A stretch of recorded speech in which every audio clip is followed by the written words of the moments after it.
Hello, everyone. Welcome to episode 131 of the J Situation Podcast.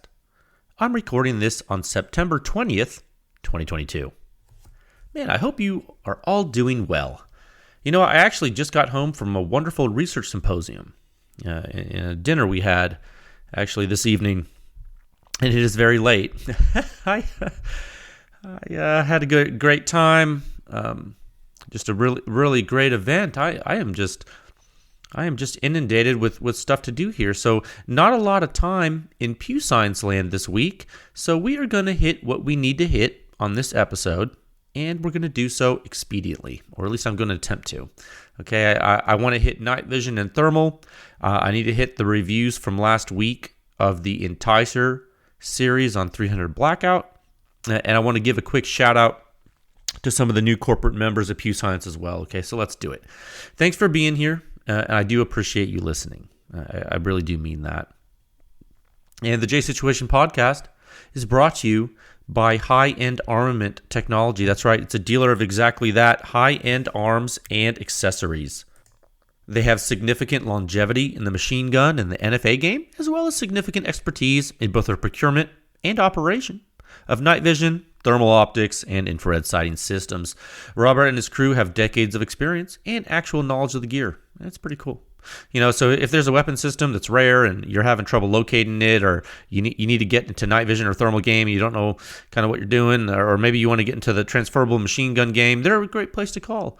All right, so check them out. highendarms.com, on Instagram at highendarms, and they even have a Facebook page, which is also High End Arms. Okay, I hope they can help you folks out. If you need it, tell them Jay sent you. Also, this episode of the podcast is brought to you by Silencer Shop. That's right, the J Situation Podcast is proudly sponsored by Silencer Shop. You can use their kiosk, do your fingerprints and photos electronically, and in turn, you cut down on errors. You simplify your silencer purchasing process. You get a money-back guarantee. It's pretty great. No transfer fees, no paperwork errors, and just you and your silencer with no drama. It truly is silencer ownership simplified. Okay, it is. And as always, check out True Shot Gun Club out of Arizona. Click the links on the website of the show notes. It'll take you to their site. You buy ammo, you help the podcast with it. If you do decide to join their A-Zone membership and get free shipping on all your ammo for the whole year, use code word PewScience and get $20 off. Everybody wins. Lastly, this podcast is sponsored by PEW Science, pushing the silencer industry forward, one test at a time. Okay, visit PewScience.com for the suppression rating. As always, I always say this to you, it is the simplest and the most accurate hearing safe rating for your suppressed small arms. It's based on true inner ear response from the entire gunshot, from before the combustion takes place all the way until all the combustion is gone. PEW Science is the home of the silencer sound standard. 7 sections. The most in-depth and accurate silencer data and analysis in the world. Check it out on PewScience.com. And you can support this podcast. You can support PEW Science, all the testing that I do, by joining with a membership at PewScience.com. And there is a donate feature on the review page and the podcast page. Every little bit helps. And as you always know, something that is free and doesn't cost you anything, you give the podcast a great rating on iTunes or Spotify. It lets the general public know that silencers and guns are awesome. Tell your friends. 3 topics today. Let's hit them. Topic 1, Sound Signature Reviews 688 and 689. The Diligent Defense Enticer series. That's right, the Enticer LTI and the STI with subsonic 300 blackout. That's right, technical discussion. We'll go into that. Topic 2, the PEW Science Predator Project, update number 2. Thermal, night vision, both. All in your face? It's possible. Practical? Can be. Limitations? Oh, you bet. You bet there are. Topic 3, many kind words from many industry parties and encouraging feedback from PEW Science members. It does make the effort worth it. Okay, so shout out to a couple of new corporate members. We got Metasuppressors, we got No Respawn Tactical, and QD Specialties. Yeah, a bunch of new names here. Your support is appreciated. Okay, let's move into topic 1 at a time of 4 minutes and 47 seconds. That's a record. We're cooking. Let's get this done, guys. Topic 1, Sound Signature Reviews 688 and 689. the Diligent Defense Enticer series. Okay, Enticer L, Enticer S, the LTI, the STI, titanium. Subsonic 300 blackout. Let's talk technical. I'm going to do this a little bit different this time. In the interest of time, and because you folks have seen these silencers before from PEW Science back in Supersonic 308 land, in reviews 667 and 668, about 20 reviews ago, we don't have to dig super deep into the tech. In fact, if you go back to episode 104, that was from March 9th of 2022, you can hear me give a full, long technical discussion of both of these silencers and an introduction to the technology they use. That's earlier this year, but it is comprehensive. If you missed that, you can go back there to episode 104. On this episode today, I'm going to hit the differences and the high points of what happens when you take these two silencers and you use them with subsonic 300 blackout instead of with supersonic 308. Okay? When you saw the Enticer series on supersonic 308, you saw silencers that punch above their price point and and pedigree in performance. Quite frankly, I think they're punching up. I like to use that term. The design is simple. It's smart. And although I cannot be certain it's not derivative, it just plain works. Okay, it really does. And I tell a lot of my clients here at PEW Science, and I tell a lot of PEW Science members, I am not the patent police. I'm just not. Not only do I not have the time to be that, but I don't have the expertise. I do not have the patent policing expertise that requires a particular set of skills that I just have not invested in. So I'm here to give you performance characteristics. Okay, that's what I do, and that is what I will continue to do as long as I do this. Okay, so I just want to let you know. I'm going to preface this. I know I get a lot of comments from various parties about which silencers use what tech and everything, and I listen to it all and I digest it, and I'm just here to tell you that that's cool, and please tell me. I really do want to know. It's just there's not a lot of stuff I can do about it. Okay. Now, oftentimes, I will say, now back to these silencers in particular, oftentimes when you take a specialist, like that is a silencer that was designed for a certain task, and you move it out into a realm that exists away from that original design, there are compromises. Okay. Oftentimes, there are compromises in that situation. It doesn't necessarily mean the design is bad. It just means it might not be optimized for a certain flow regime, for example. Okay? And where have we seen something like that before? Well, a really good example of an optimized silencer design that is incredibly simple is the Q and the previously SIG designs. Yeah, the stacking of a tremendous amount of cones in a tubeless configuration and then trapping gas with a relatively large volume and doing it uniformly through the stack. Isn't that what those are? You got the full Nelson, the Thunder Chicken, the half Nelson, the Trash Panda, all that stuff. What do we know? What do we know about those silencers? We know a lot, don't we?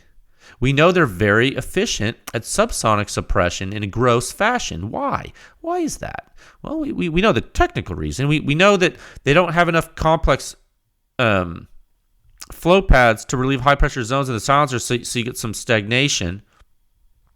Okay. So it kind of helps it in subsonic. It's like it's kind of good. It's a term for we use for a baffle stack getting overwhelmed with pressurized gas. We see that when it's supersonic performance. Okay? We know that these silencers are good on subsonic, but they're a little wanting on supersonic, and they're just getting overwhelmed with high pressure gas. Okay? Now, the design thrust of the Q silencers, the reason I think that was chosen by Ethan Lessard, who designed the silencers. And look, I don't know exactly why, but my conversations with him over the years, and the conversation he has had with others publicly, indicate that I don't think he cared much about true supersonic suppression, or maybe that he felt that the supersonic suppression was good enough. I don't think that was a focus. I just don't think that was a focus. And he's a smart guy, and it's a technical design thing. I see it's got to be. It just wasn't the focus. But regardless of that, that's what we end up with. We get those Q silencers, the SIG silencers. We ended up with this design that is relatively simple, pretty effective with subsonic flow on lower pressure. You move to supersonic, and you're still performing, but you aren't hitting the performance of more complex designs. Okay, and it doesn't mean they're bad silencers. It just means maybe they're optimized for a certain flow regime. One second. Excuse me. I had a couple of beers too, so I'm a little bit relaxed. It was a great dinner. Actually, I had dinner. I never have dinner before these podcasts. Had some nice salmon. I think there was some pork loin we had.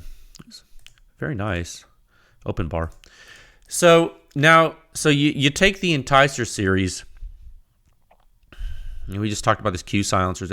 You take the Enticer series. Is it the same story but reversed?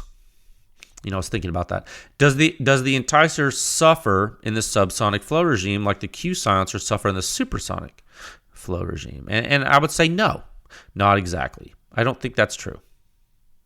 In fact, I think the Enticer series does rather well in the subsonic flow regime, with subsonic 300 blackout in particular. I mean, heck, when you look at the numbers, that the Enticer S is beating the Q half Nelson at the shooter's ear, which is no small feat. Is that correct? Let me go to the ranking section. I'm in PEW Science rankings. I'm in the members ranking table. You can be in the free one. Doesn't matter. Let's see. Sort by ear suppression rating with 300 blackout only. Yeah. Enticer S is beating the half Nelson at the ear. It's a pretty big deal.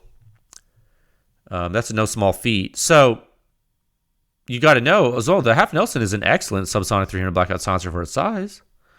Okay. And the Enticer S is beating it at the ear. Okay. I think it beats it at the muzzle too by a small margin. Now, when you take a look at the Enticer L, it's punching with some other similar technology that we just talked about. You look at the rankings here, and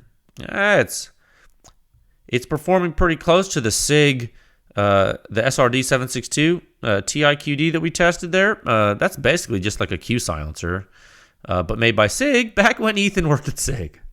Right? So it's the same. Remember, Ethan designs the Q rifle silencers, and when he was a SIG, he did those there. So he just took the tech with him.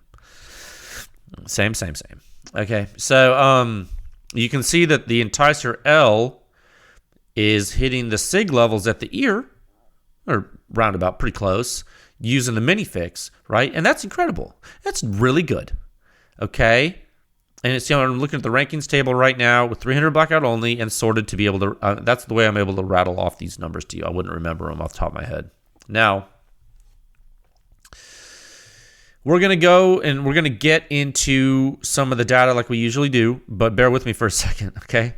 So if you're now just looking at the rankings table with 300 blackout selected and sorted by composite now sorted by composite rating descending, what do you see? Okay. You see the shooter's ear numbers are driving a lot of the rankings. Okay?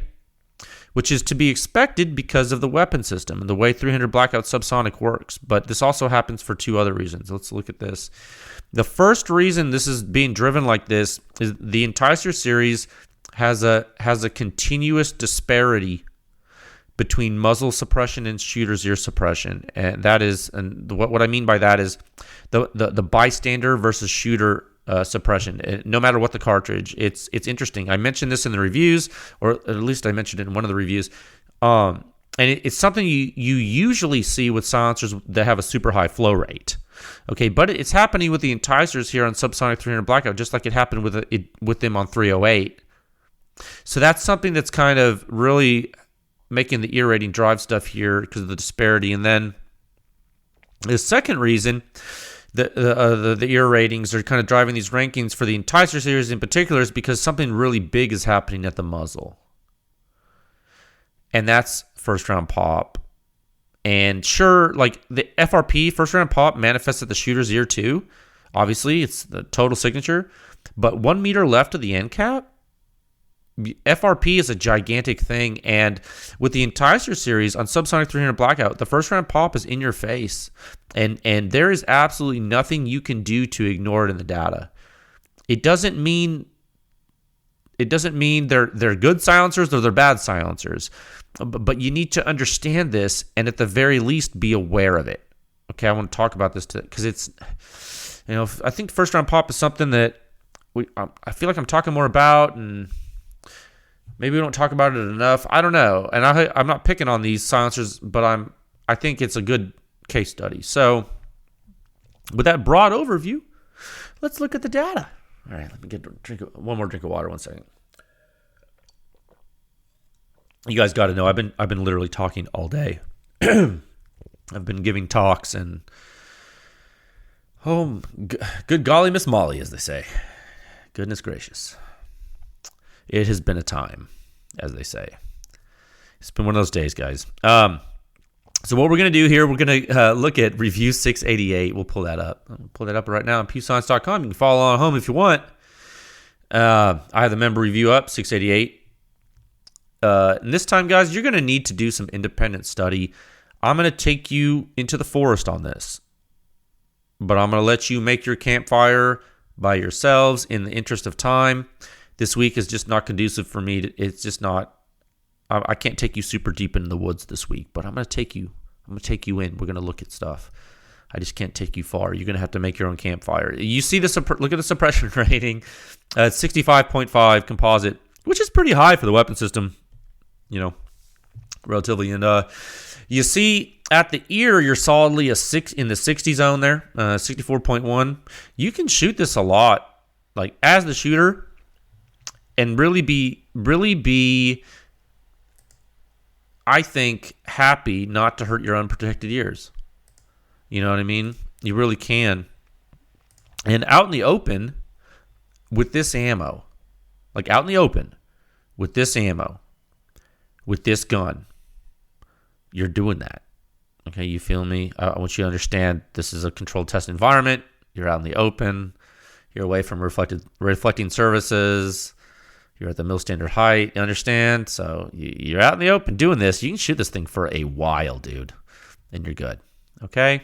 Now, the muzzle rating, what is it? 58.4. So, I mean, a bystander near the muzzle, maybe like your hunting buddy, he's gonna be okay too for the most part. Now, that's the broad strokes, and so far you're like, okay, everything sounds good to me, Jay. I'm like, yeah, it's pretty good.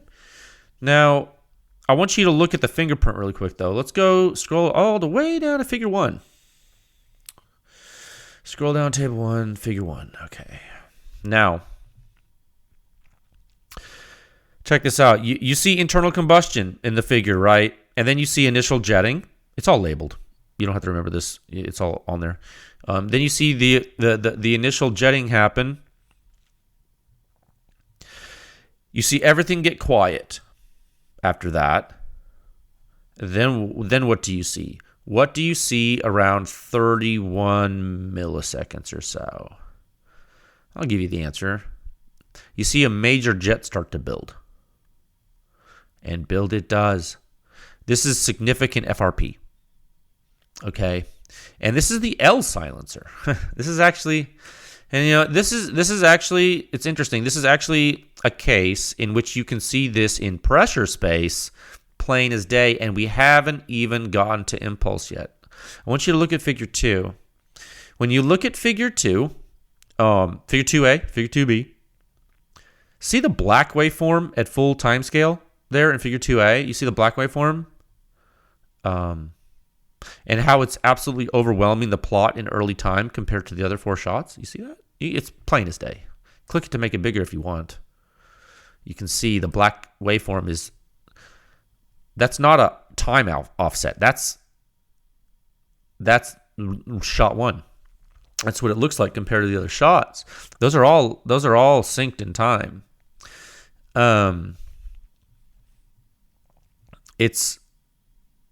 FRP. That's showing you FRP, first round pop in pressure space. And what I do is I zoom in and I show you that compared with shot 2 right when the FRP starts, and that's in figure 2B. Look at that. Look at figure 2B. You can see the difference in shot 2 because there's no more air left to help with ancillary combustion. There's no more air to help with that. 1 second. That's right. FRP is gone in shot 2, and that's what figure 2B shows. So what if you were to look at the same waveforms in impulse space? What would you see? Well, I'll tell you what you would see. You'd see figure 3A and 3B. And look, this is, guys, I want you to look at this. I want you to look at it in context. This is the full-size Enticer, and you are ramping up an impulse that's 280% higher on the first shot than it is on subsequent shots. I would call that significant. If you're standing right by the silencer and you're hearing damage risk in this particular case, don't relate this to other cases. This is for this silencer. In this case, if you're standing near the end cap, your hearing damage risk is about 120% more severe during the first shot than the second shot. That's what the modeling shows. That's quantitative data for you. PEW Science. That's right. And who is ever going to tell you that? Nobody. Now, why is this happening? Why do you see this? Why when you look at figure 3 or when you look at figure 2 and figure 3, why is the black curve so much different? Why is the first round so much different? Well, there's way too much access to the air in the silencer. It's a problem. And once it helps the combustion continue during the first shot, it's not going into other areas. There's no, it's going right out the front, right out the front of the silencer. The silencer seems to only work its magic when the pressure is super high for a long period of time. And so for supersonic 308, it does pretty good.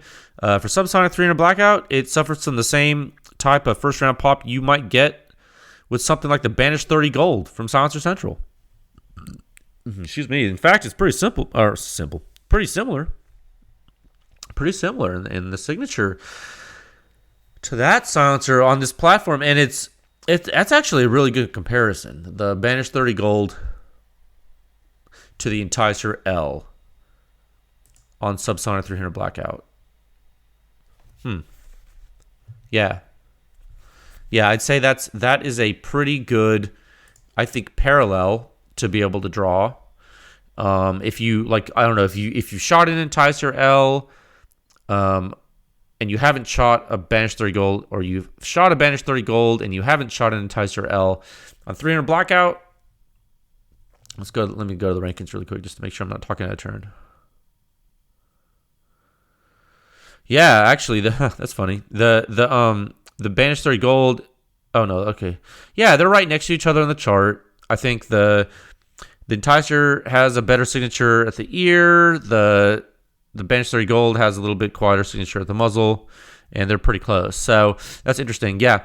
So overall, they're pretty similar in signature, but not only are they overall similar in severity of signature from the suppression rating, the FRP magnitudes are similar too, and that is something that bears mention. Okay, now if you're a member of PEW Science, please check out the member data, the at-ear waveforms, the shooter's ear waveforms, because I put some information in there in that section to help you too. I hope that helps. Now, I told you what the primary mechanism was for generating this FRP, and access to air and no way to stop the propagation once it fuels extra combustion. Okay, that's really what's happening. So what would happen? What would happen if you removed baffles from the silencer? I just told you, it's like, you're like, well, I got all this access to air and there's no way to stop the propagation once it fuels the extra combustion. You're kind of along for the ride. You're about to shoot that out. What would happen if you just remove baffles from it? Okay. What would happen to the FRP? Would it get worse, or would it stay the same? Or would it get better? What would happen to the FRP if you just took the Enticer L and took baffles out of it? Well, let's move to the Enticer S data and the analysis in review 689. Okay. Trying to be mysterious here, and there's no mystery. Okay, 689. I just clicked on that review. You can follow along at home with this if you want as well, if you are so inclined. Bottom line up front, composite suppression rating still high, 59.7. Ear is 59.1, doing well. Muzzle's down below 50 now at 48.4, still quiet. But guys, what does that mean? That's a category lower than the muzzle suppression rating of the 300 SPS. For example, you go to your 300 SPS lore, and you got 58.6 of the muzzle, don't you? Yeah. And now this is at the muzzle 48.4. So yeah, you're basically a category lower at the muzzle to bystanders with the Enticer S on 300 blackout subsonic as you are with a Surefire SOCOM 300 SPS. Okay. This is also a category lower at the muzzle than the Banish 30 Gold was, because you're a shorter silencer now. Okay. What's interesting, another good comparison about the Enticer S on this host weapon, this platform, it's actually pretty much in line with the Half Nelson from Q at the muzzle. Is that right? Let me go to I'm pretty sure I remember that. Half Nelson, 47.5 at the muzzle. Enticer S, 48.4. Yeah. You're a point off or so. Yeah, you're really similar. You're really close. Okay. Pretty much in line with the Half Nelson at the muzzle. Okay. I mean, that's a pretty interesting data point. So in that respect, it's punching up. You're kind of punching up with the Enticer S, because it's a pretty small silencer, it's really light, and that's kind of neat. It's kind of cool when you look at that. But why is the rating that low at the muzzle? Like it's interesting.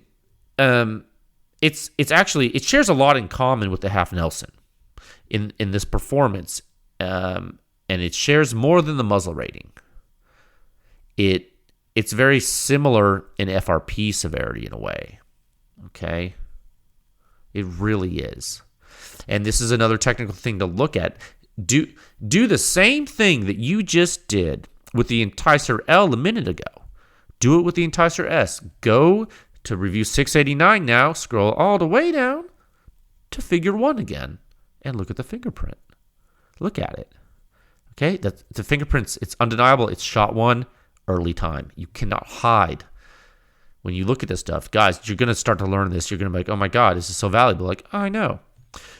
Look at figure 1 in this review. Look how much sooner the primary jet happens than it did with the L. And look at the magnitude of it. Look how much sooner it happens, and look at its magnitude. This is the same silencer as the L, but it has less baffles, right? Look what happened. What do you see?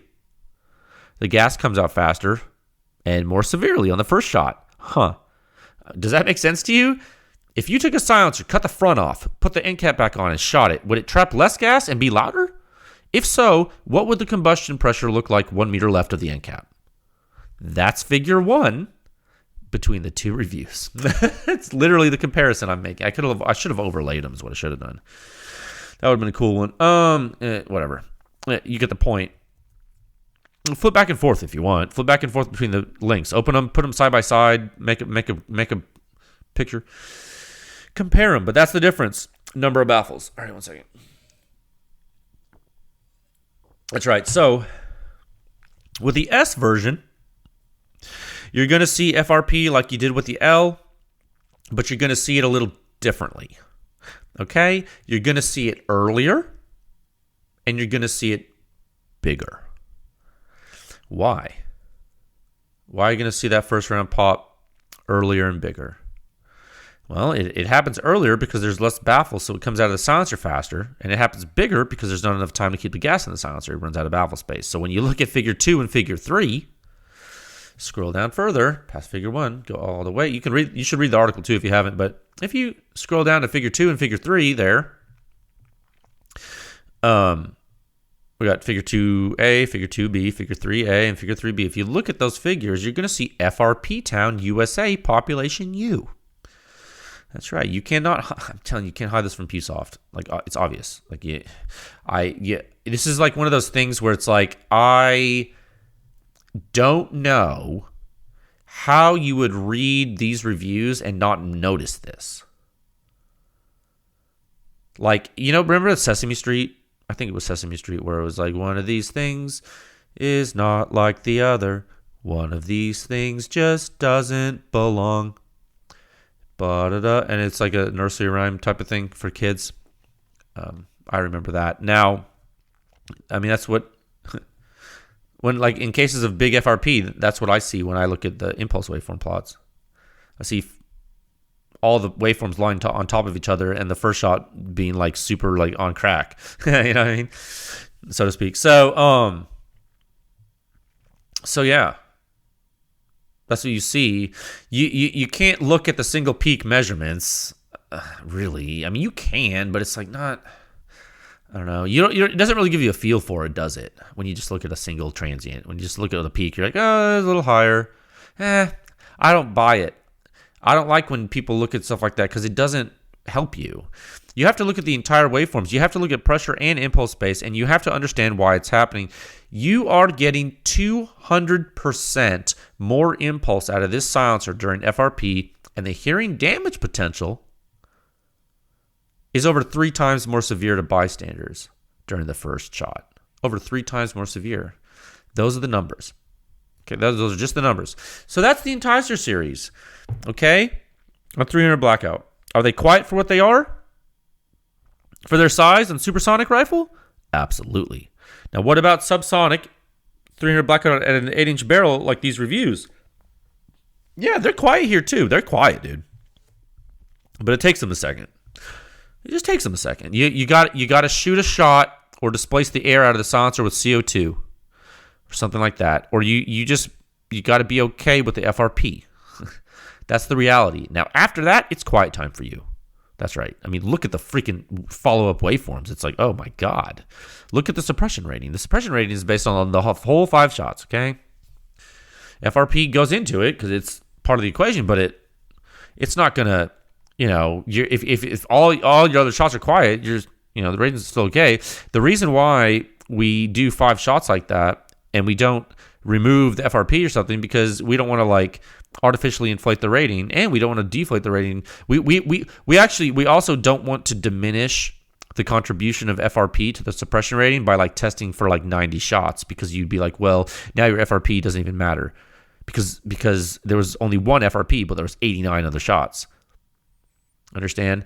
And like look, and we can do longer tests. It just takes more time and money. I mean, look at like for example, if you go to the Energetic Armament Vox S wiped 300 blackout test I did, I don't remember how many shots I did in that. It might have been 5 or it might have been 10 or 20 shots. Hold on, let me see.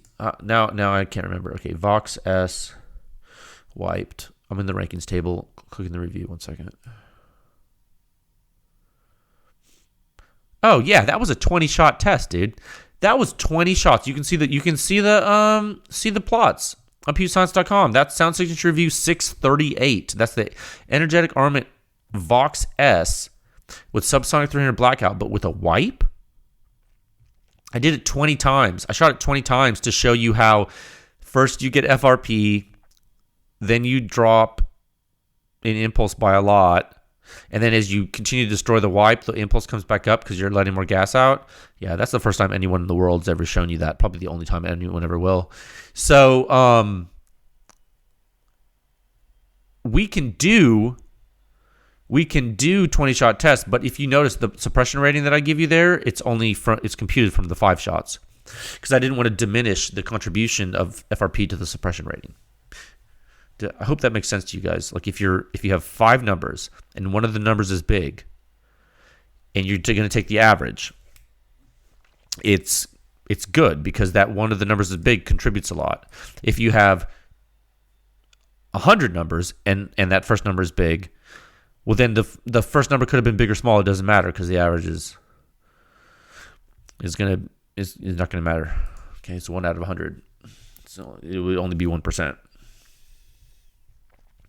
You feel me? So That's how that works. Okay, I'm closing that. Sorry, I don't want to get too far off track, but I want you to understand when I say something's quiet, you can kind of qualify that term because we have the math to do it. It's like not like it's like subjectively. Oh, because I was like I told you I was like, well, you can shoot. You just got to shoot the silencer. You get rid of that first shot, and then you got to be, or you just got to be okay with the FRP, whatever. That's reality. And then it's quiet time for you. When I say it's quiet time for you, it's like, yeah, it is, dude. The shots after FRP are quiet, objectively. Now, the thing about the Enticer or series, the L and the S that you got to know is the FRP, it happened with 308 too. This isn't like unique to 300 Blackout for the Enticer series. The Enticer series actually has FRP everywhere. It's not like a Hyperion or an Ultra 9. Okay, for example, it's more like the Otter Creek the PR30L. Remember that silencer, or you remember the Nomad L too at the muzzle with FRP. Those silencers have some FRP. Hyperion and Ultra 9, they don't really have it. And now in the subsonic regime, like we just talked about, the FRP does get worse. And FRP suppression is not the strong suit of this design, and so typically when that happens with supersonic suppression, it does manifest more severely with lower pressure flow. That's pretty typical, and so that's another indicator for you that this data is reasonable too. This should line up with your expectations because that's what we've learned. One second. So all in all, is the Enticer series well-rounded? I think so. I think it is. I think it's light, it's quiet, it's small, it's pretty high for performing. The silencers are pretty high performing. Does the design have some shortcomings? Yeah, I think so. I think it does. I think FRP is one of them.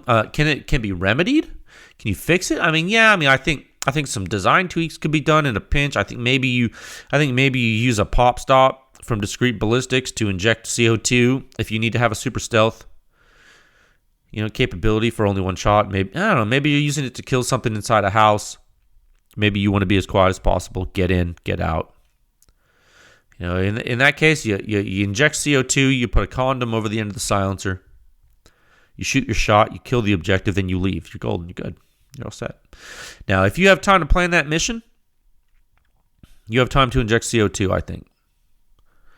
And remember, kids, a condom won't ruin your accuracy like a wipe. Okay. Looking at you, Vox S. That's right.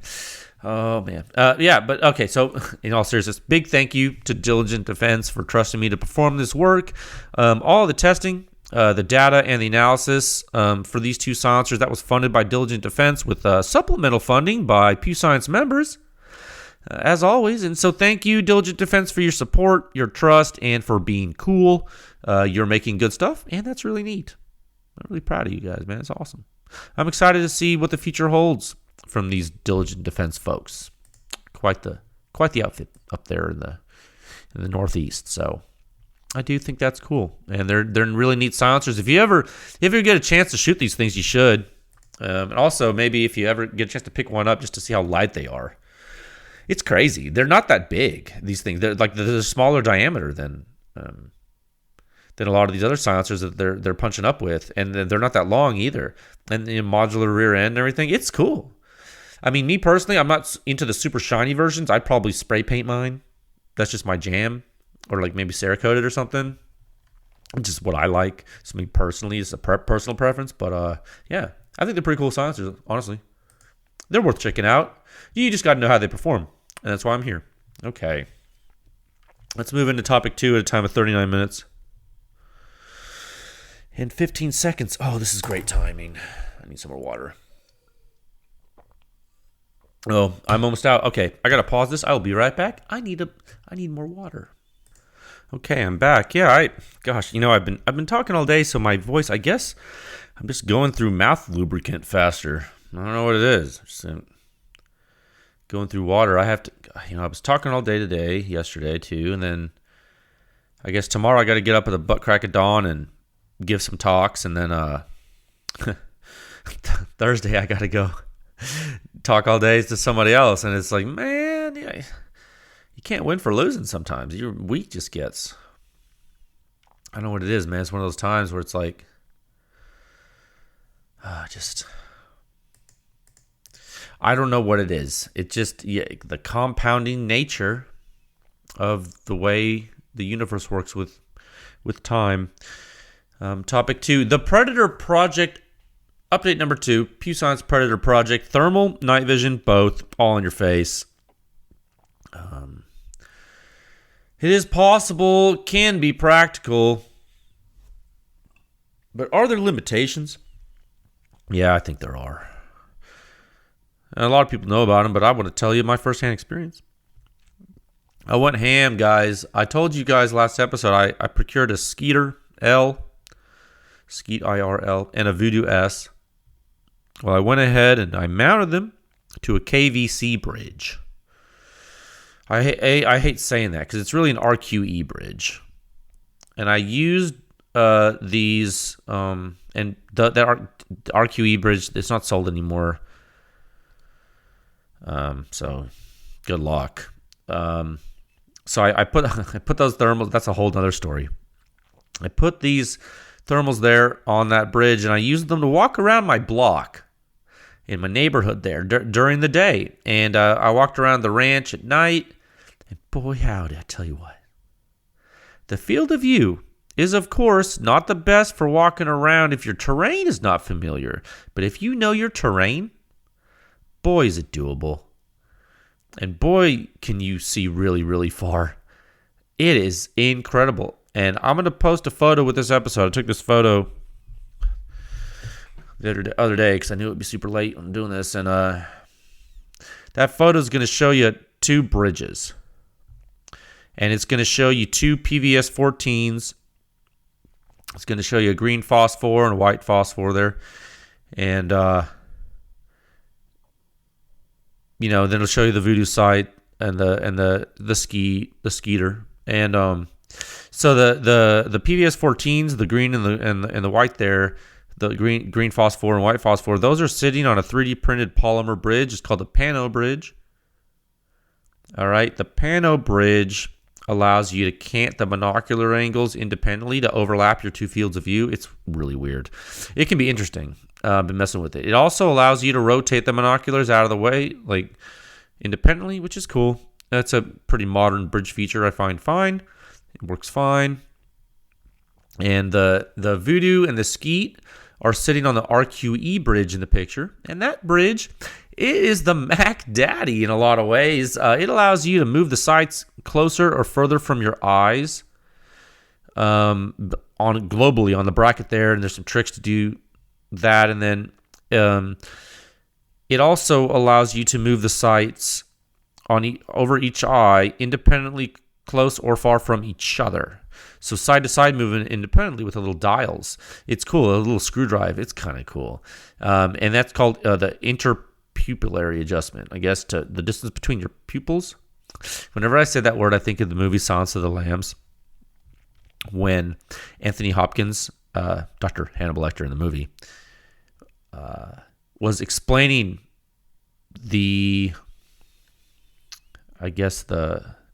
I don't know if you call it the gestation of a moth or the life cycle, where he's like chrysalis or pupa. Pupa. He says pupa. I always thought the way he said the word pupa was like really weird and cool. I love that movie. So when I say pupil, which is a completely different word, it reminds me of Silence of the Lambs. Okay, I'm sorry, guys. My brain is just really not working. It's cool. You can move them depending on how far your eyes are apart. You can use the bridge to move the sights closer, far away, which is really good because everyone has different faces. You're all unique, kind of. Now, you can also flip the sights up 90 degrees and even further past that too and lock them in place. It's cool because it's easy to store them on the bridge there, or maybe you want different weight distribution when you're flipping them up on the helmet with the G24 there on that mount, or whatever you want to do. You put them closer to your head when you flip it up. There's a lot of advantages to the RQE bridge that I thought are cool. So what I wanted to do, I really want to give you guys a longer update when I have time. So for this update number 2, what I want to do, I'll just give you some high points. Okay? Because I think they're important points and they're good to make now. 1 second. First point, the Skeet has an incredible field of view, and it lasts quite a long time on a single CR123 battery. It really does. It's light, it's small, it's not power hungry. It's truly goated with the sauce. It is goated with the sauce, as the kids say. It's awesome. Lower resolution than the Voodoo, though, and not as good as a clip-on. So that's something you need to know about the Skeet IRL. It's old, don't make it anymore, but it hangs. Second point, the Voodoo, it has a smaller field of view, and it is more battery hungry. That's right. So I got a USB power bank, and I put it in a pouch on the rear of my helmet, used it as a counterweight to balance the stuff hanging off the front, like in front of my face there, which is super important, believe me. And I used that to power the Voodoo with the included USB cable that came with the Voodoo. Oh my goodness gracious, that's very nice to do. It's awesome. Now, third point. Let's say you have them both there on the bridge there together. Looking through them both at once there. Just you. 2 eyes. 2 thermals. 1 face.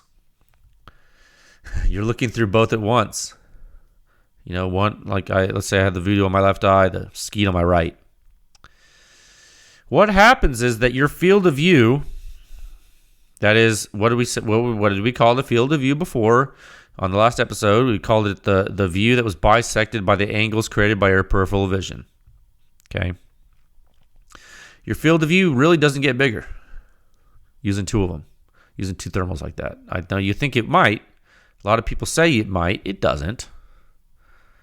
It doesn't. That's not the way it works. You're watching a movie. You're watching a TV screen. So what you're doing is when you use the Skeet and the Voodoo at the same time, which I'm not sure a lot of people have, but I have, and I'm telling you, what you're doing is you're tied to the field of view of the Skeet, which is pretty good for a thermal monocular, trust me. And it's bigger than the Voodoo.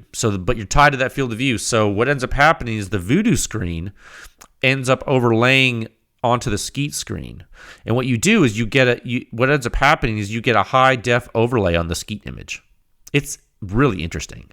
If someone would have told me that before, I'd been like, what? You got to see it to understand it.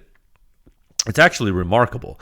And it works extremely well, too. It's kind of cool. My eyes did not get tired. I was looking at this for a while. They didn't focus weird or anything like that. It just worked. I just relaxed them, and I looked at the images like normal, and my eyes were fine.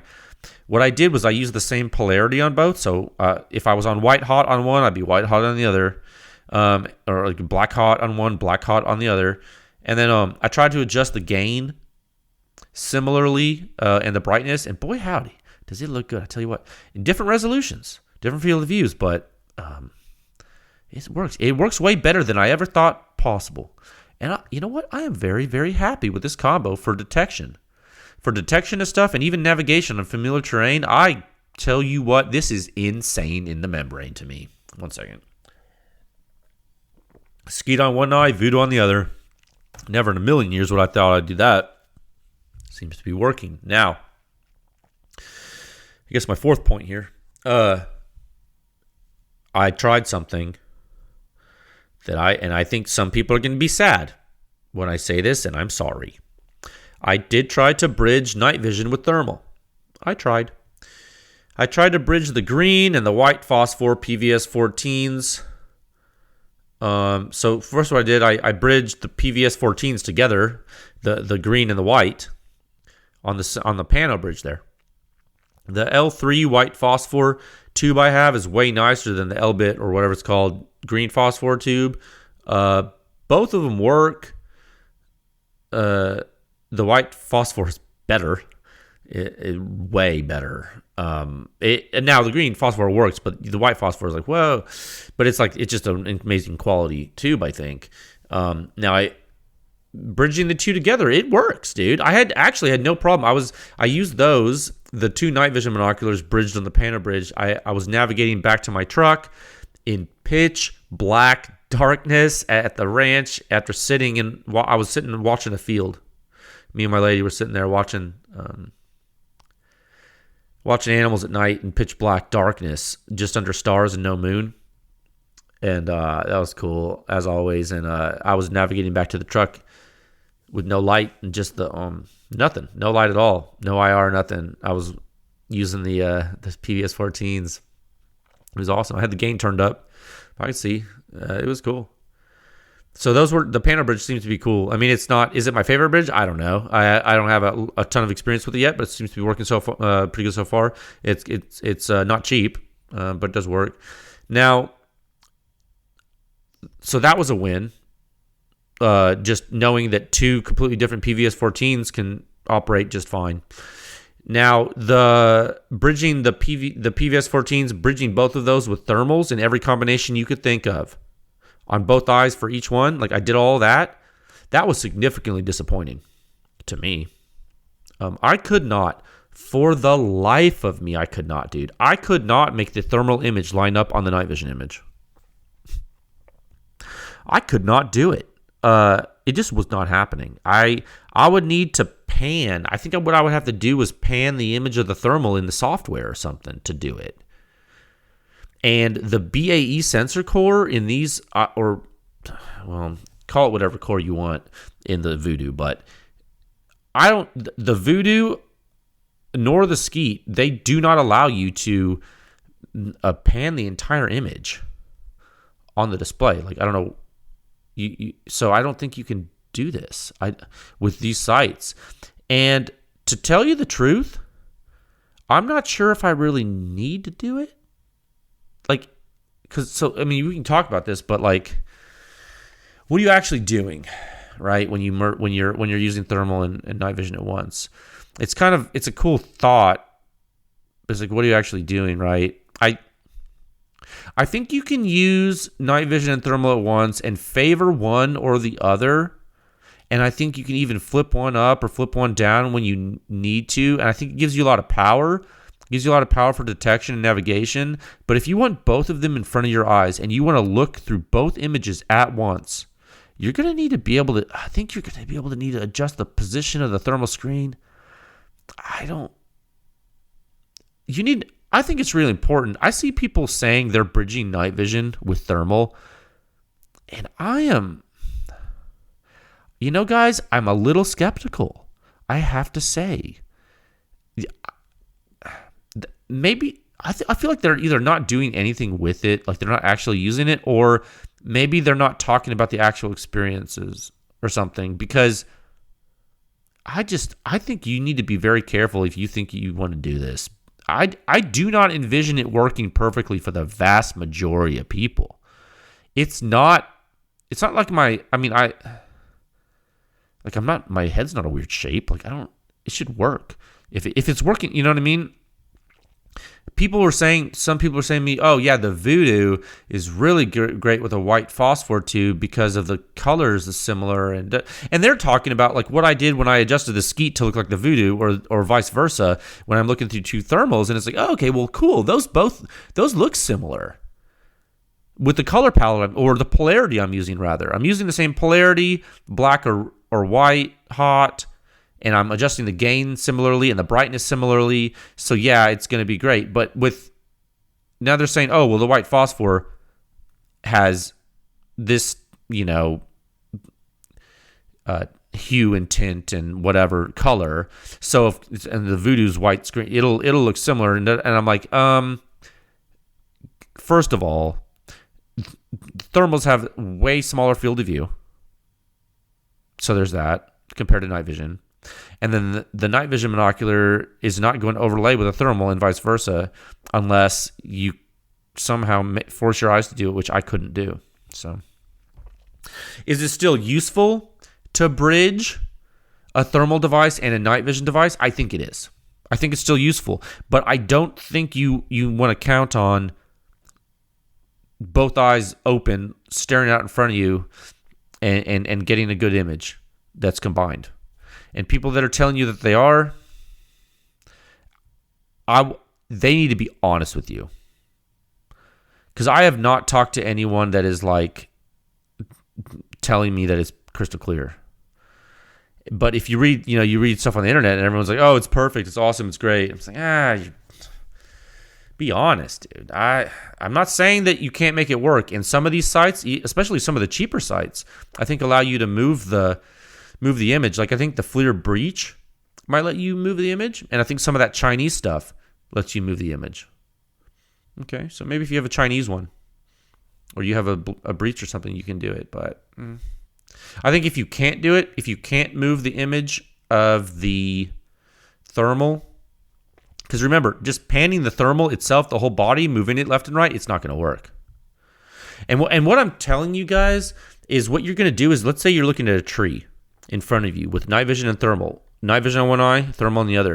If you look at that tree, you're going to see two trees. What I'm telling you is you need to be able to take the thermal image and move it over so that the thermal tree goes on top of the night vision tree in your vision. But I don't think many thermals can do that. And then you kind of think about, would you want to anyway? Would you want to anyway? And you're like, well, maybe. It's a thought. And that brings me to my fifth and final point. Let me see. Yeah, I was going to talk about this. I have a Cody device, and I can project the skeet thermal image onto my PVS-14 night vision binoculars with an adapter I have. It projects the thermal image from the skeet IR onto the objective lens of the PVS-14. Okay. And it just so happens that you need that adapter, a special cable, and you also need a skeet IR with a U.S. government firmware, because it doesn't work unless it has that. Oh man, does mine work? Oh, it does. It totally does. It works very well, actually. In fact, it is awesome. It's actually straight up thermal overlay on your night vision in one self-contained thing, and it's on one eye. And it's basically fusion. It fuses the thing together, right? Because it's like you're looking through the monocular only, and the thermal image is overlaid on it, and you can change like the white, hot, black. You can do like outlines and stuff, edge detect, and you can move it move it in the field of view and all kinds of stuff. It's cool. Now, but what's the downside of this adapter thing? It's heavy. It's like, oh my God, there's way too much on my face with that thing going on. Now, what else could you do that would be crazy? Can you bridge that setup with the Voodoo for the ultimate Predator goodness? No, you can, but you won't. You're not going to line up that PVS image with the Voodoo. I don't think you're going to do that on a different eye. So I don't think it works like that. At least not for my eyes. I got to figure that out. But I don't know. We'll see what I can come up with. I did want to mention that I can project the thermal image onto my PVS-14s with that adapter and that special firmware. It's kind of weird. It works. I haven't used that at length outside. Just messed with it a little bit because of the weight and the configuration. I actually, all in all, I kind of like what I'm showing you in the photos. I mean, I'm extremely happy with the options that there is with the photo that I'm publishing with this podcast. For navigation, I think it's cool to have the two night vision tubes. That makes sense. For navigation and detection, I think what you do, I think you go skeet in PVS-14. I think you go skeet IR L with PVS-14. That's a good thing. For navigation and detail detection and even good identification for longer distances, I think what you do is you go Voodoo and PVS-14. Okay? And if you want to, for owning the forest and being the Predator, I think what you do is you go Voodoo and skeet. You go dual thermal. And you don't even use the night vision, because I think with that, you get your high def box on top of your big skeet field of view. That was actually my favorite combo to run. I liked it more than dual tube night vision. Running the Voodoo and the Skeet together, I was like, this is badass, dude. Oh my God, it's amazing. I think for ultimate lightweight and synced field of view for detection, but at a lower resolution, I think you go dual Skeets. You go dual Skeet IRL. And you can do that probably more economically than you think. But if you want to be the ultimate predator, I think you go dual Skeet IRX. Dual Skeeter X. I think that's what the ultimate predator would be. I don't have one of those things. They're basically like, it's kind of like image quality, kind of like a Voodoo. I think the Voodoo is a little better, but it's very similar to Voodoo, except like it has the field of view of like the old Skeeter. And it's small. Yeah, get 2 of those, dude. I think expensive though. But that's my dream. I think I want 2 of those. I don't got the lunch money for it though. Not right now. It's a lot. It's a lot of monies. So, yeah. There's some options for you. I'll keep you updated. There's a lot. I think there's still a lot of to talk about. I just wanted to walk through all this, and just wanted to talk about it. And I know that I talked to my friends at Goblin Tactical. They're a vendor of thermal and stuff, but they're also, more importantly, they've been in the helmet mounted thermal game for a very long time, and they're actual real hunters. They've been using helmet mounted thermal in tactical scenarios too. They're doing a lot of awesome work. They're guys that hunt together and are really serious about this stuff. And I was talking with them about it. They said that they were going to help me out with some information, and I'll have to get that information. And when I get it from them, I will convey it to you guys probably in the next update. And so this has been PEW Science Predator Project update number 2.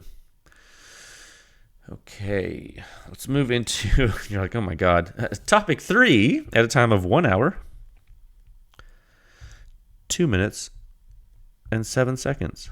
All right, let's get some water. Okay, topic 3, I'm going to keep this short.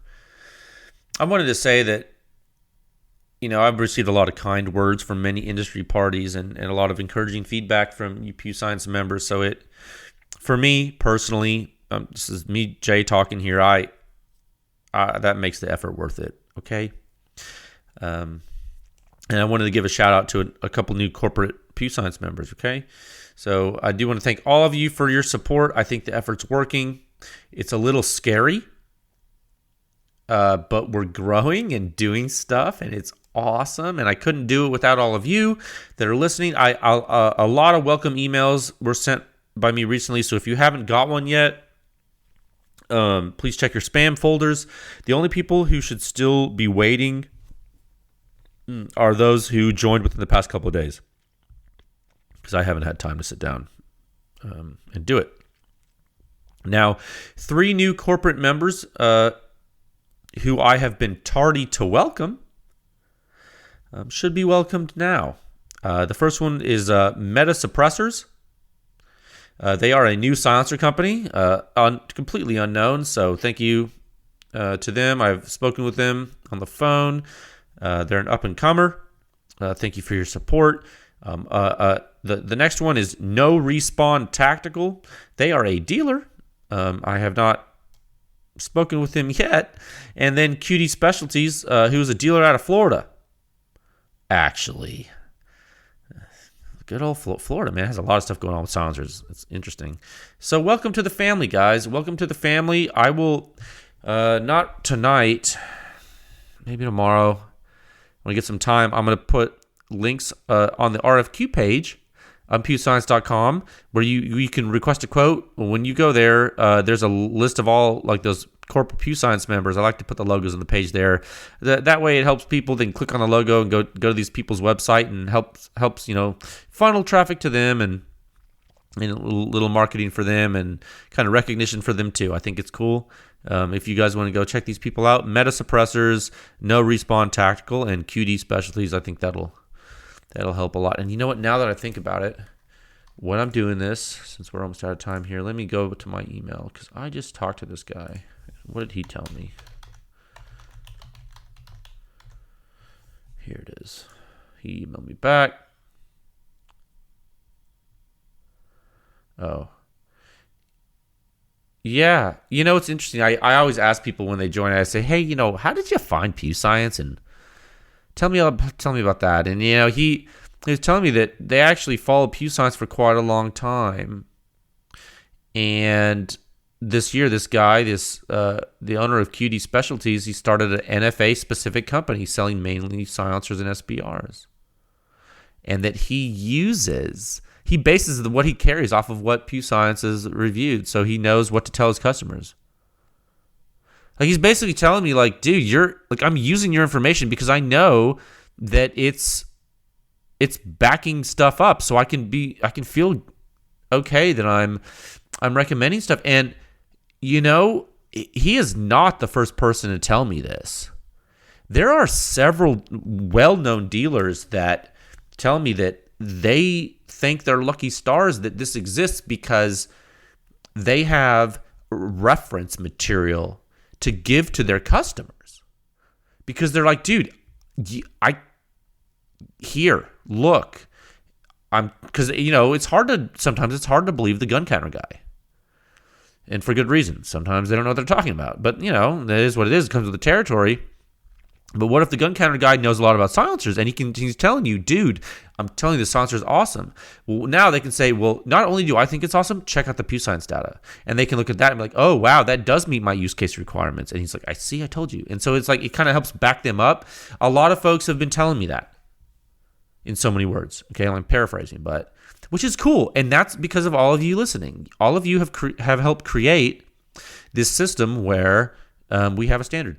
It's called the Silencer Sound Standard, and it's on pewscience.com. That's right. I hope this episode was informative. Thank you for listening. And if you ever have any questions, please, email is best. I think I've said that before, but you need to realize that I mean it. I do try to respond to DMs, but sometimes I'm not around, and I won't be able to DM you. It doesn't mean I'm ignoring you. It means that I don't have time. So when you email me, I'm able to kind of perform triage and see. And if you DM me and I don't respond, it doesn't mean I won't respond forever. It just means you got to give me a minute. Okay. So please stay safe out there, friends. And remember, deer season, whitetail deer season is almost here.